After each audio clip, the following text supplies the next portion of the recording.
حضرات گرامی قدر سورہ ہجر کے بعد سورہ نحل ہے، اور سورہ نحل کا مضمون بنیادی طور پہ تفکر فی الخلق ہے، یعنی اللہ تبارک و تعالیٰ کی تخلیقات کے اوپر تفکر کر کے اس کی کبریائی کو پہچاننا، اس کی ذات کو پہچاننا اور اس کے سامنے جھک جانا، اس کے سامنے اپنے آپ کو سبمٹ کر دینا اور اس کے احکامات کی پاسداری کے لیے آمادہ و تیار ہو جانا۔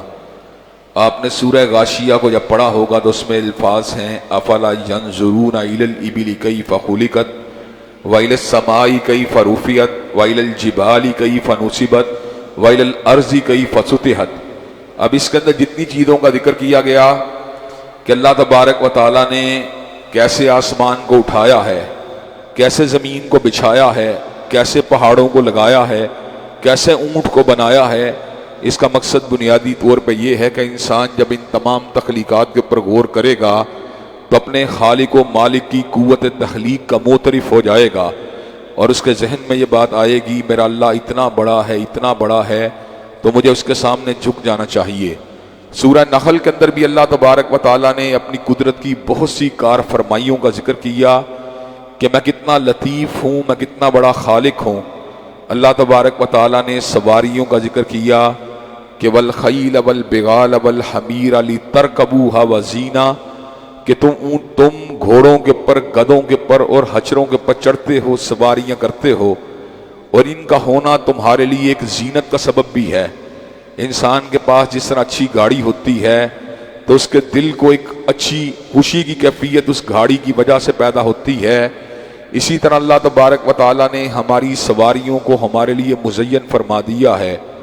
اللہ تبارک و تعالیٰ اس صورت میں اس بات کا بھی ذکر کرتے ہیں کہ اللہ آسمان سے پانی تو ایک ہی طرح کا اتارتا ہے، لیکن اس پانی کے نتیجے میں کیا ہوتا ہے، ينبت لكم به الزرع والزيتون والنخيل والعناب ومن كل الثمرات، اللہ تعالیٰ اس کے نتیجے سے زراعت کو اگاتا ہے، اور اس کے نتیجے کے اندر انگوروں کو اگاتا ہے، اس کے نتیجے زیتون کو اگاتا ہے، اور اس کے نتیجے کے اندر ہر طرح کے پھلوں کو اگاتا ہے، اور اس کے اندر نشانیاں ہیں غور و فکر کرنے والوں کے لیے۔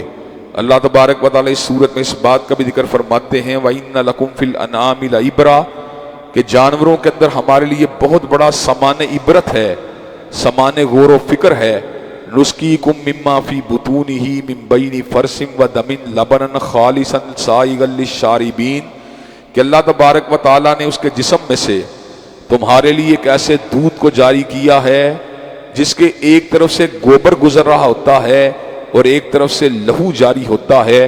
گوبر اور لہو کے درمیان سے اللہ تبارک و تعالیٰ اسے مشروب کو جاری کرتے ہیں جس میں نہ گوبر کی ہمک ہوتی ہے نہ لہو کا رنگ ہوتا ہے۔ یہ کون سی ذات ہے جس نے اتنا انٹریکیٹڈ قسم کا فلٹر پلانٹ بنا دیا؟ یقیناً یہ ذات خالق و مالک، حکیم و دانا خالق و مالک کی ذات ہے۔ حضرات گرامی قدر اگر انسان اپنے جسم کے اندر موجود گردے پہ غور کرے، گردہ، چھوٹا سا گردہ انسان کے جسم کے اندر سے جتنے فاضل مادوں کا احراج کرتا ہے، جب اس کے اندر خرابی پیدا ہو جاتی ہے تو بہت بڑی ڈیالیسس مشین جو ہے اس کے مد مقابل انسان کے جسم سے ان مادوں کو سک کرتی ہے، اور اس گردے کے نتیجے میں انسان جب اپنے فاضل مادوں کے احراج سے فارغ ہوتا ہے، انسان کو بڑی طمانینت، بڑا سکون حاصل ہوتا ہے، اور ڈیالیسس مشین کے بعد جب انسان ان مادوں سے نجات حاصل کرتا ہے تو دو تین دن تک تکلیف کے ساتھ تڑپتا رہتا ہے۔ حضرات گرامی قدر، وہ اللہ تبارک و تعالیٰ کتنے بڑے خالق و مالک ہیں، کتنے بڑے دانا ہیں، جنہوں نے چھوٹے چھوٹے اعضاء سے بڑے بڑے کاموں کو لیا۔ حضرات گرامی قدر، آپ نے سولر پمپ دیکھے ہوں یا الیکٹرک پمپ دیکھے ہوں، وہ چلتے ہیں تو چلنے کے بعد سائنسدان، ٹیکنیشین، انجینئر اس بات کو ریکمینڈ کرتے ہیں کہ جب 24 گھنٹے چلا لیں تو تھوڑی دیر کے لیے بند کر دیا کریں، جب 2 دن کے لیے چلا دیں، چند گھنٹے اس کو آرام کی ضرورت ہے۔ اللہ تبارک و تعالیٰ نے ایک پمپ ہے جس کو ہمارے سینوں میں لگایا ہے، یہ 60 برس تک دھڑکتا رہتا ہے، 70 برس تک دھڑکتا رہتا ہے، اور ایک لمحہ بھر کے لیے بھی یہ آرام نہیں کرتا، لمحہ بھر کے لیے بھی بند نہیں ہوتا۔ حضرات گرامی قدر، وہ کون سی ذات ہے جس نے اتنے بڑے طاقتور پمپ کو انسان کے سینے میں لگا دیا؟ وہ ذات یقیناً حکیم و دانا خالق و مالک کائنات کی ذات ہے۔ حضرات گرامی قدر، اس صورت میں اللہ تبارک و تعالیٰ اس بات کا بھی ذکر فرماتے ہیں کہ میں نے شہد کی مکھی کو حکم دیا کہ تم پہاڑوں کے پر اپنے گھروں کو بناؤ اور بلند مقامات کے پر اپنے گھروں کو بناؤ، اور ساتھ ہی اس بات کا حکم بھی دیا کہ تم پھلوں کے رسوں کو اور پھولوں کے رس کو چوسا کرو۔ اب اس کے جسم کے اندر سے وہ مادہ نکلتا ہے، وہ شہد نکلتا ہے، فیہ شفاء للناس، جس کے اندر اللہ تبارک و تعالیٰ نے انسانوں کی بیماریوں کی شفا کو رکھ دیا ہے۔ حضرات گرامی قدر، شہد کے شافی شفا یابی کے شہد کے اندر اثرات ہونے میں نہ کوئی شک ہے نہ کوئی شبہ ہے، حتیٰ کہ دنیا کے اندر کئی شوگر کے مریض بھی ایسے ہیں جو بیری کا شہد جب پی لیتے ہیں تو ان کے شوگر کے اندر کسی قسم کی کوئی بھی ان کے اندر تغیر رونما نہیں ہوتا، کوئی اضافہ نہیں ہوتا، ان کو کوئی ایذا اور کوئی تکلیف نہیں ہوتی۔ اور حضرات گرامی قدر، نہار منہ پینے کے ساتھ اللہ تبارک و تعالیٰ دمے کی بیماریوں کو دور فرما دیتے ہیں، معدے کی بیماریوں کو دور فرما دیتے ہیں، گردے کی بیماریوں کو دور فرما دیتے ہیں۔ زخموں کے پر لگانے سے زخموں کو اللہ تبارک و تعالیٰ ان کی جلن کو دور فرما دیتے ہیں۔ حضرات گرامی قدر، اور آنکھوں میں ڈالنے کے ساتھ آنکھوں کے اندر موجود جو ذرات ہوتے ہیں یا موتیے تک کے اثرات ہوتے ہیں، کئی مرتبہ اللہ تبارک و تعالیٰ ان کو بھی منتقل فرما دیتے ہیں۔ وہ کون سی ذات ہے جس نے شہد کی مکھی کے پیٹ میں سے ایسے مشروب کو باہر نکال دیا جس کے اندر انسانوں کی بیماریوں کے لیے شفا ہے؟ یقیناً وہ کریم اور مالک حکیم و دانا کی ذات ہے۔ حضرات گرامی قدر، اس صورت میں اللہ تعالیٰ نے اس بات کا بھی ذکر کیا، واللہ جعل لکم من بیوتکم سکنا، اللہ نے تمہارے گھروں کو تمہارے لیے دار سکونت اور دار قرار بنا دیا۔ انسان دنیا کے کسی بھی مقام پہ چلا جائے، اس کی یہاں کتنی بھی انٹرٹینمنٹ کیوں نہ کی جائے، کتنی بھی میزبانی کیوں نہ کی جائے، وہ وہاں پر اپنے آپ کو تھوڑا سا گھٹا ہوا، تھوڑا سا تکلف کے اندر محسوس کرتا ہے۔ لیکن گھر کے اندر آ جانے کے بعد انسان ہر قسم کے تکلفات سے پاک ہو کر اپنے آپ کو بالکل لائٹ محسوس کرتا ہے۔ 5 سٹار ہوٹل کے اندر رہنے کے بعد بھی انسان کو وہ سکون نہیں ملتا جو اپنے گھر پلٹ کر انسان کو سکون حاصل ہوتا ہے۔ وہ کون سی ذات ہے جس نے انسان کے لیے ان کے گھروں کو جائے سکونت بنا دیا؟ یقیناً وہ حکیم و دانا خالق و مالک کائنات کی ذات ہے۔ حضرات گرامی قدر، یہاں پر اللہ تبارک و تعالیٰ نے تفکر فی الخلق کے اعتبار سے انسانوں کی توجہ کو اپنی سمت مبذول کروایا۔ وہاں پر اللہ تبارک و تعالیٰ نے اس صورت کے اندر بہت سے اعلیٰ پائے کے احکامات بھی انسانوں کے سامنے رکھے، اور ہر حکم جو ہے اپنے اندر حکمت کے ایک سمندر کو سموئے ہوئے ہے۔ اللہ تبارک و تعالیٰ ارشاد فرماتے ہیں، قد مکر الذین من قبلہم فأتی اللہ بنیانہم من القواعد فخر علیہم السقف من فوقہم وآتاہم العذاب من حیث لا یشعرون، کہ سابقہ لوگوں نے جب اللہ تبارک و تعالیٰ کی نافرمانیاں کی تو اللہ تبارک و تعالیٰ نے ان کی عمارتوں کی بنیادوں سے ان کے پر حملہ کیا، ان کی عمارتوں کی چھتیں ان کے پر آ کے گریں۔ وآتاہم العذاب من حیث لا یشعرون، اور ان کو عذاب وہاں سے آیا جہاں سے وہ گمان بھی نہیں کرتے تھے۔ حضرات گرامی قدر، ہم دنیا کے اندر دیکھتے ہیں کئی مرتبہ بڑے بڑے ٹویسٹر جو ہوتے ہیں، امریکہ کے اندر ٹویسٹر عام چلتے ہیں، جو دنیا کے اندر بڑی بڑی بلڈنگوں کو اکھاڑ کے پرے پھینک دیتے ہیں اور لوگوں کی عمارتوں کی چھتیں ان کے پر آ کے گر پڑتی ہیں۔ ایسے عالم کے اندر اس بات کو سمجھنا پڑتا ہے، انسان ہاں کتنا بھی طاقتور کیوں نہ ہو جائے، ہاں قوم عاد کی طرح اس خبت کے اندر کیوں مبتلا نہ ہو جائے کہ من اشد منا قوہ، مجھ سے بڑا طاقتور کون ہے؟ یقیناً اللہ اکبر، اللہ سب سے بڑے ہیں اور سب سے بڑے طاقتور ہیں۔ جب قوم عاد کے لوگوں نے اپنی طاقت کے اوپر گھمنڈ کیا، اپنی طاقت کا زوم کیا، تو اللہ تبارک و تعالیٰ نے آندھیوں کے نتیجے کے اندر ان کو اکھاڑ کے پرے پھینکا اور زمین کے پر ان کو یوں گرایا کأنہم اعجاز نخل ہاویہ، کہ وہ زمین کے پر یوں پڑے ہوئے نظر آتے تھے جیسے کھجور کے کٹے ہوئے تنے پڑے ہوں۔ حضرات گرامی قدر، اس صورت میں اللہ تعالیٰ نے اس بات کا بھی ذکر کیا کہ اللہ اگر چاہتے، ایک قرآن مجید کے دوسرے مقامات کے اوپر اللہ تعالیٰ نے فرمائی ہے بات، لیکن میں کنکلوڈ کر رہا ہوں اس آیت کے ساتھ، اللہ اگر چاہتے تو اس قرآن مجید کو پہاڑ کے پر بھی اتار سکتے تھے، لیکن اللہ تبارک و تعالیٰ نے اس قرآن کو حضرت رسول اللہ کے سینہ مبارک کے اوپر کیوں اتارا؟ وَأَنزَلْنَا إِلَيْكَ الذِّكْرَ لِتُبَيِّنَ لِلنَّاسِ مَا نُزِّلَ إِلَيْهِمْ، تاکہ حضور اقدس لوگوں کو یہ بات سمجھا دیں کہ ان کے لیے کیا چیز اتاری گئی ہے۔ ہمیں اللہ نے صلات کا حکم تو دیا، نماز کے قیام کا حکم تو دیا، زکوٰۃ دینے کا حکم تو دیا، حج کرنے کا حکم تو دیا، روزے رکھنے کا حکم تو دیا، لیکن حضرات گرامی قدر وہ صلات کس طرح ادا کرنی ہے، اس کی کتنی رکعتیں ہونی چاہیے، اس میں کیسی تسبیح ہونی چاہیے، کیسی تلاوت ہونی چاہیے، اس کا تعین اگر کیا حضرت رسول اللہ نے کیا ہے۔ اللہ نے ہمیں زکوٰۃ کا حکم تو دیا، لیکن زکوٰۃ کے نصاب کا متعین اگر کیا تو حضرت رسول اللہ نے کیا ہے، اور زکوٰۃ کی مقدار کے بارے میں رہنمائی اگر کی تو حضرت رسول اللہ نے کی ہے۔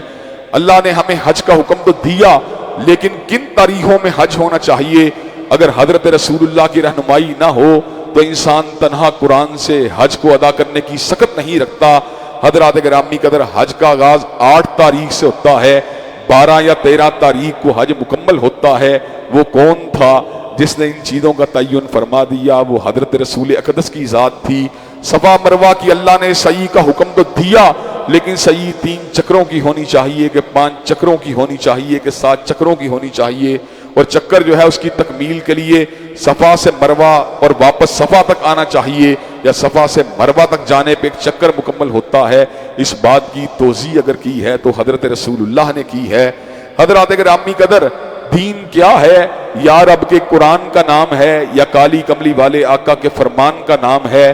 اگر ہم حضرت رسول اللہ صلی اللہ علیہ وسلم کے فرامین واضحہ کا انکار کر دیں، نعوذ باللہ من ذالک ثم نعوذ باللہ من ذالک ثم نعوذ باللہ من ذالک، تو ہم قرآن مجید کے اجمال کو، یا قرآن مجید کے اشارات کو، یا قرآن مجید کے مطلوب و مقصود کو سمجھنے میں ازہد کبھی بھی کامیاب نہیں ہو سکتے۔ وہ حضور اقدس کی ذات ہے جنہوں نے قرآن مجید کے اجمال کو واضح فرما دیا، جنہوں نے قرآن مجید کے اشارات کو واضح فرما دیا، جنہوں نے قرآن مجید کے مطلوب اور مقصود کو واضح فرما دیا۔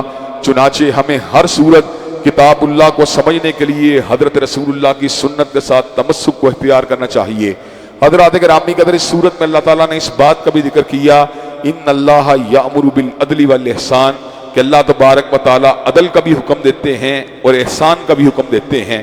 حضرات گرامی قدر کسی بندے نے کسی موقع کے اوپر آپ کو 10 روپے دیے، اب اس کو ضرورت پڑی تو آپ نے بھی اس کو 10 روپے دیے، یہ عدل کا تقاضا ہے۔ لیکن آج اس کو ضرورت پڑی ہے، آپ کا ہاتھ کھلا ہے، آپ اس کی مدد کے لیے اس کو 100 روپیہ دیتے ہیں، یہ احسان کی بات ہے۔ حضرات گرامی قدر جس وقت آپ کسی مشکل میں تھے، آپ کے گھر کے اندر کسی بندے نے آ کر آپ کی خبرگیری کی اور آپ کے گھر کے اندر موجود تمام انتظامات کا جائزہ لیا، اب اگر اس کو ضرورت پڑی ہے تو آپ یہ کام کرتے ہیں، آپ نے عدل کیا، لیکن اگر آپ نے اپنے گھر کے دروازوں کو اس کے لیے کھول دیا، آپ نے احسان کیا ہے۔ حضرات گرامی قدر اللہ تبارک و تعالی عدل کا بھی حکم دیتے ہیں اور احسان کا بھی حکم دیتے ہیں۔ ہمیں عدل اور احسان کے ساتھ کام لینا چاہیے۔ ہمارے معاشرے میں نہ عدالت ہے اور احسان تو بڑی ہی دور کی بات ہے۔ حضرات گرامی قدر ہمارے معاشرے کے اندر ظلم ہے، ہمارے مقابلے میں ہمارے معاشرے میں جبر ہے، ہمارے معاشرے میں استحصال ہے، جس کا نتیجہ آج ہم دیکھ سکتے ہیں کہ ہر جگہ تشدد، ہر جگہ پر بے چینی، بے قراری، بدامنی ہر جگہ اپنی پوری انتہا کے اوپر پہنچی ہوئی نظر آتی ہے۔ حضرات گرامی قدر اس صورت میں اللہ تبارک و تعالیٰ نے اس بات کا بھی ذکر کیا کہ جب انسان اللہ تعالیٰ کی نعمتوں کی ناشکری کرتا ہے، جب قومیں اللہ تعالیٰ کی نعمتوں کی ناشکری کرتی ہیں تو اللہ تعالیٰ ان سے اپنی نعمتوں کو چھین لیتا ہے۔ اللہ تبارک و تعالیٰ فرماتے ہیں ضرب اللہ مثلا قریۃ کانت آمنۃ مطمئنہ، اللہ ایک بستی کی مثال دیتے ہیں جس کے پاس اللہ تعالیٰ کی عطا کردہ 3 نعمتیں تھیں۔ ایک ان کے پاس امن کی نعمت تھی، یعنی باہر امن تھا، ایک اطمینان کی نعمت تھی، یعنی اندر اطمینان تھا، تیسری نعمت یہ تھی یاتیہا رزقہا رغداً من کل مکان، اور ان کو ہر جگہ سے رزق مل رہا تھا۔ فکفرت بانعم اللہ، انہوں نے اللہ تعالیٰ کی نعمتوں کی ناشکری کی، فاذاقها اللہ لباس الجوع والخوف بما كانوا یصنعون، اللہ تعالیٰ نے ان سے امن کو چھین کر ان کے اوپر خوف کو مسلط کر دیا اور ان سے رزق کو چھین کر ان کے اوپر بھوک کو مسلط کر دیا۔ حضرات گرامی قدر اس صورت میں اللہ تعالیٰ نے اس بات کا بھی ذکر کیا کہ جب ہم اللہ تعالیٰ کے دین کی دعوت دیتے ہیں تو ہمیں طعن و تشنیع کی بجائے، ہمیں عیب جوئی کی بجائے، ہمیں کسی کی تنقیص کرنے کی بجائے، کسی کو لیٹ ڈاؤن کرنے کی بجائے، کسی کی تذلیل کرنے کی بجائے حکمت کے ساتھ اور دانائی کے ساتھ اللہ تعالیٰ کے دین کی دعوت دینی چاہیے